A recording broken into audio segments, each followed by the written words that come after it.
My buddy Michael just showed up in his G. You guys got to see this thing. It's pretty sweet.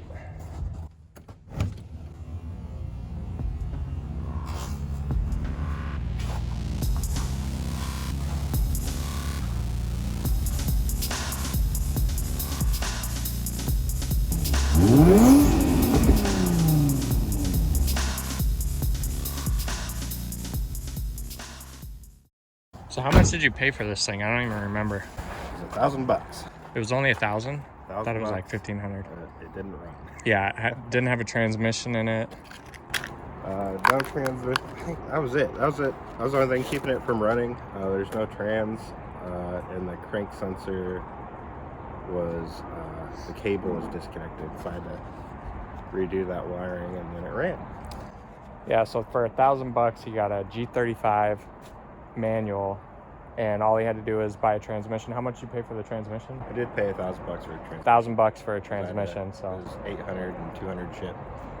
So for $2,000 though, it's a pretty legit car. All right, so the project for today is to take the engine out of the BMW, the stock M50. This car's been through hell last year.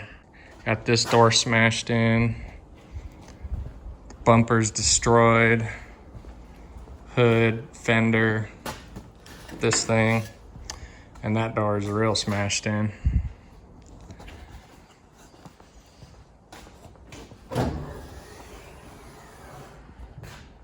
The awesome thing about these cars, when you're taking out the engine, you can just pull the whole front clip off and then yank the engine out.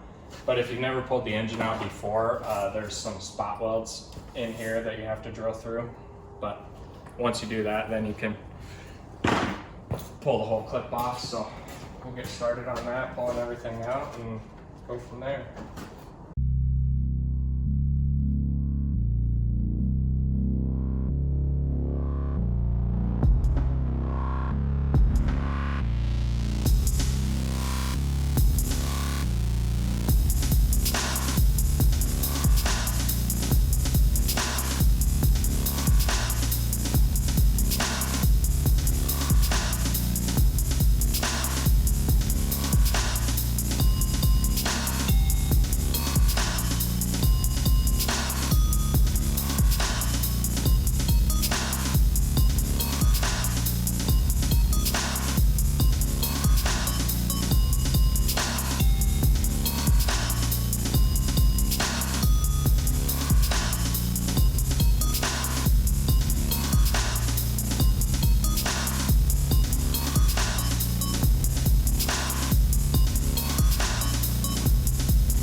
This is what I was talking about right here with the spot welds.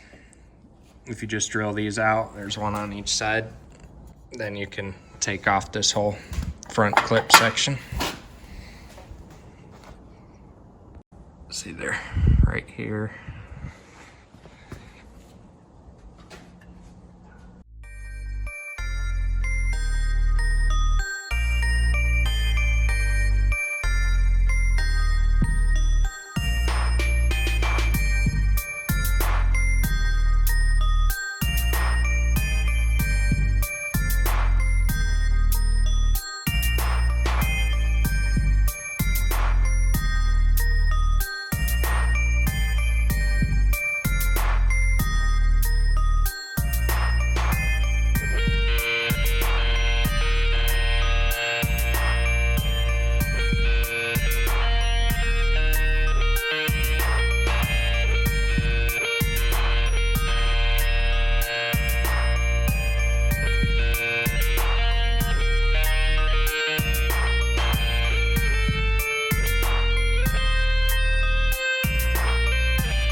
engine bay is out. Or fucking engine bay. Out of the engine bay. Yeah, engine's out. This fucking engine bay is disgusting. And I did a terrible paint job the first time. I didn't like clean, like sand it at all. I just kind of sprayed over a bunch of dirt. Got a lot of shit to take out though. Let me do this. Should be able to take this out, hopefully. Just gut everything out of here, sand it all. Maybe get rid of all the seam sealer. Do a tube front, so I'll cut out the fenders right here. Yeah, look how far this fender's pushed in. Yeah, it's bent like crazy. It's gonna be fun. What I want to do real quick is get the M50 off the engine stand and then just chain up the 2J and stick it in there and see kind of how much room I have. I'd like to do it actually with the turbo manifold on it because I don't know for sure if how well that turbo manifold's gonna fit. So let's do that real quick. The fun part is setting the M50 down on the ground because it won't stand up straight. Fucking hate moving these because as the engine swings around, it fights you.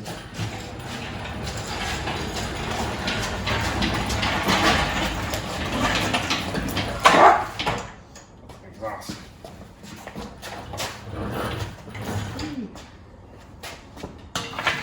There you go. Nope.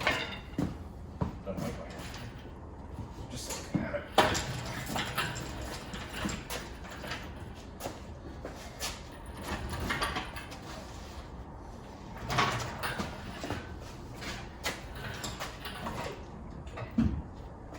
Yeah, that fucking turbo manifold's close. Go a little further. You can go this way. It doesn't look centered. That's centered. Yeah, I guess. That Alright. looks centered. Go forward more and then lower it some.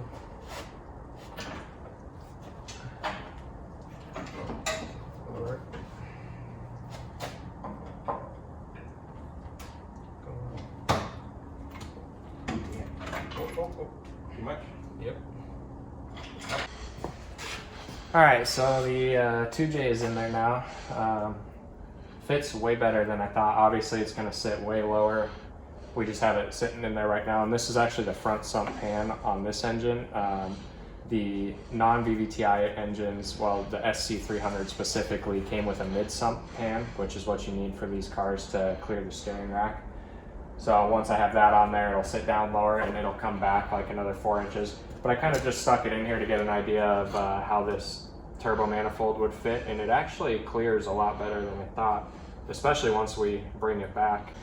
Once we bring the engine back and it'll sit like right here, then we have all this room for a turbo.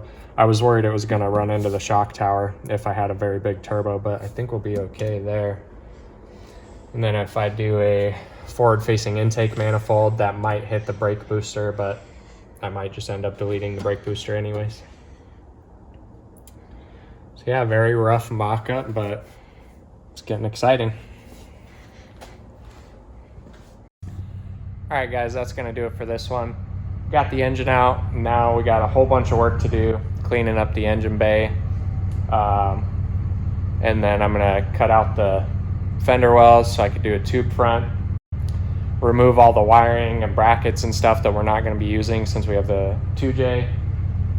And then I've gotta replace the fenders and doors and do all of that stuff. So a whole bunch of work left to do, but we're making progress. And with that being said, I'll see you on the next one.